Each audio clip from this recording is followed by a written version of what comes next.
Hello, good evening and welcome to the kitchen cabinet. This evening I am going to demonstrate to you some practical work on testing foods for different food groups. So I have prepared some samples because I haven't enough hands to hold the video and do the samples to demonstrate to you the different food groups and problems when testing for the different food groups. So I have already examined rice. So this is some rice and I've added a few drops of iodine and it's gone blue-black. So iodine is normally a straw-coloured liquid, and when you want to test anything for for starch, all you have to do is just add a couple of drops of your iodine.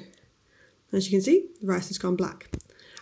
So when it comes out, you can see it's a straw colour, but when it lands on the food that contains starch, it turns blue-black.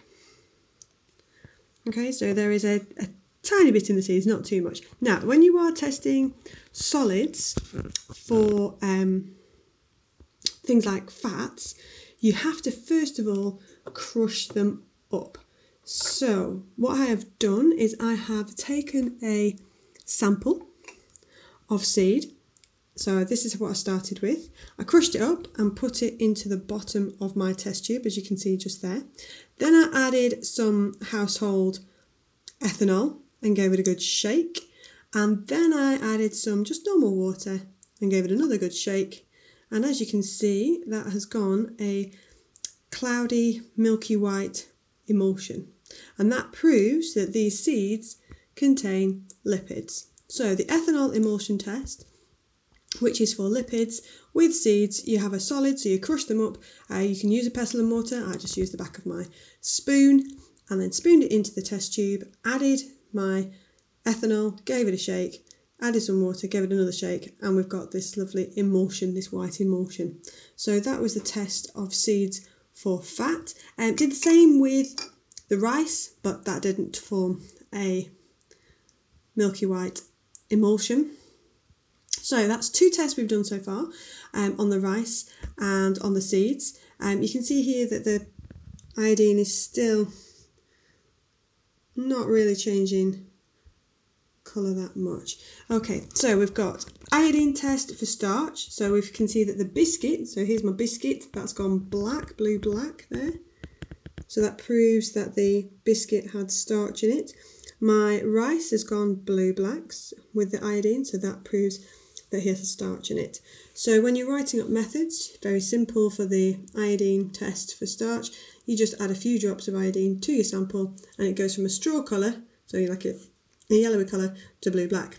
For testing solids with for the emulsion test, very straightforward as well. Crush up your sample, take a sample and put it in the test tube, add your ethanol, give it a mix, give it a shake, add your water, give it another shake. If it goes cloudy white, job done.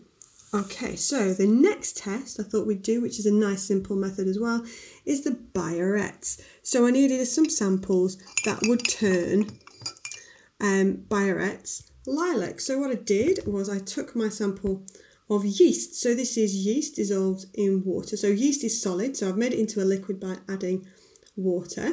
And then what I've done is I have added some blue Biarritz, and all I did was add a few drops of blue Biarritz, and you can see that it's gone lilac. So that's my positive test. Now, when I've done something similar with the rice didn't change colour, it stayed a pale blue. So that shows that the rice doesn't have protein in it. I crushed up my seeds. Where's my seeds? Now my problem with my seeds is I've given it a good shake and left it, but the colour of the seeds has gone this greeny colour, and it's really difficult to pick out if the Biarritz has turned blue or not. So let's have a see if I add some more Biarritz. So here's my Biarritz solution. If I add it into there, give it another mix, and you can see it's not really gone that beautiful lilac colour. So I think those seeds are mainly fat, but that's one of the problems with these food tests. So that moves me nicely on to the problem with food tests. So here we have a sample of milk, and you can see that that milk is a lovely milky white cloudy emulsion.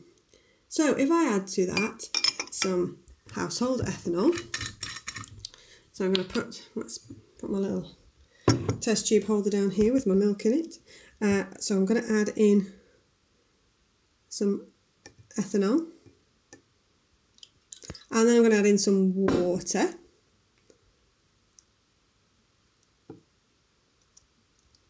And give it a mix and a bit of a shake, and lo and behold, oh, it looks exactly the same. So how do I know that that contains fat? I mean, I know it contains fat because it's full fat milk, so it should contain fat. But the problem is that sometimes the things that you are trying to react have the same end colour as the end colour of your reagent solution. So that's a bit of a problem. So another example of that would be in my cup over here, which I had boiling water in. I have got a sample of, this was cordial, and I fully expected that to have sugar in because it says it on the label, it's got sugar. So I heated it with some Benedicts and it went a beautiful orange colour. Lovely.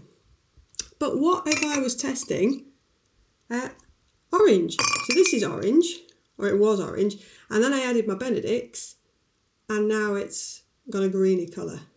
So one of the problems with testing orange, and we'll do it with, here, let's have another sample.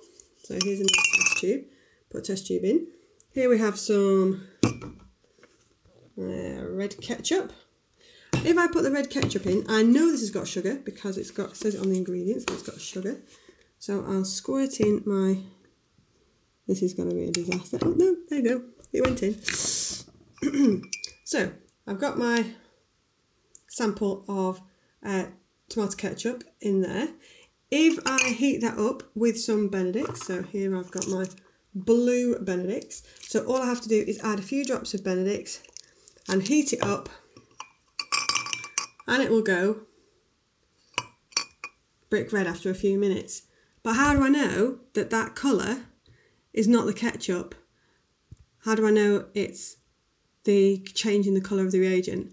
I don't. And that's a limitation of the Benedict's test. So when you're testing things like orange juice, ketchup, things that have a colour, it's difficult to check for the colour change. The same with the ethanol test, because the end point is a cloudy white emulsion. If your starting point is something like milk or mayonnaise, it's difficult to prove that they have those ingredients in them because the end colour is the same as your start colour. Okay, the last test before I've got my ketchup all over it, is this one here. So this has cordial in it, and it also has in there, it's got some non-reducing sugar. So what I've done is I've heated it up with some acid, and now what I've got to do is I've got to neutralise that acid. So I'm going to add in my bicarb. You might have just heard that fizz. So that's showing that the acid is reacting, and that's to neutralise the acid. And then once I've neutralised that acid, then I can add back in my Benedicts and heat it up again. So I'll add some more boiling water to that, and hopefully when I heat that up, it will turn blue-black. So you can see that started to turn as well. Okay, so let's go and get a more hot water. So I'll get some more hot water.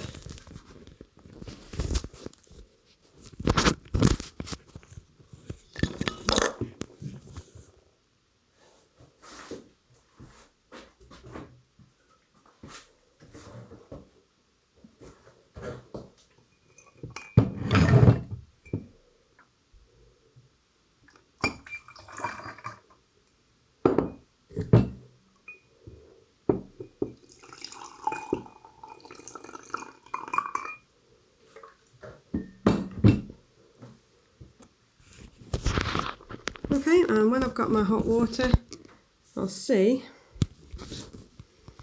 what colour these change. So you've got to leave them for a few minutes to see if there's a colour change.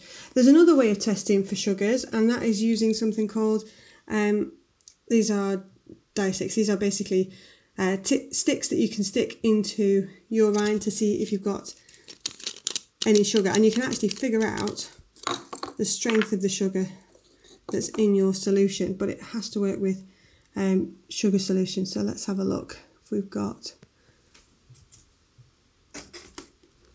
So I can put a little sample down here of orange juice.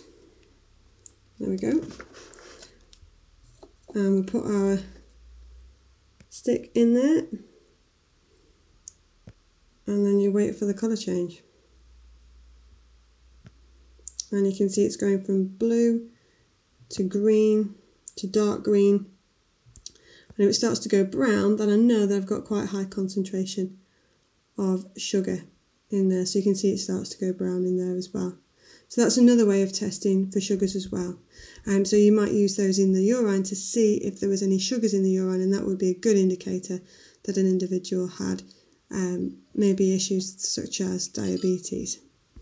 Okay, so if we go back to our sample, we can see that we can start to see that it's started to turn red right at the top. It's difficult to pick it out, to be fair, but you've got a brick red precipitate starting to form.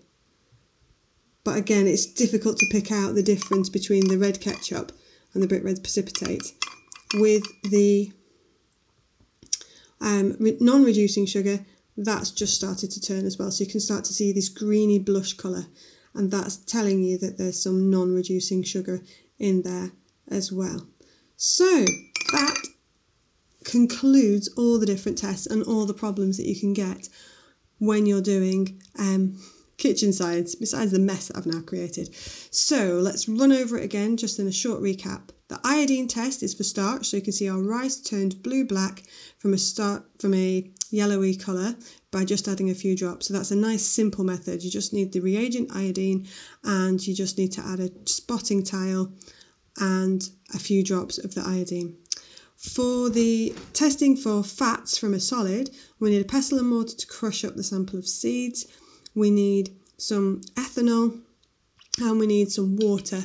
And we basically add our sample to a test tube, add in a few drops of ethanol and give it a shake, add in a few drops of water and give it a shake, and if it's present, if fat is present, you'll get this cloudy white emulsion.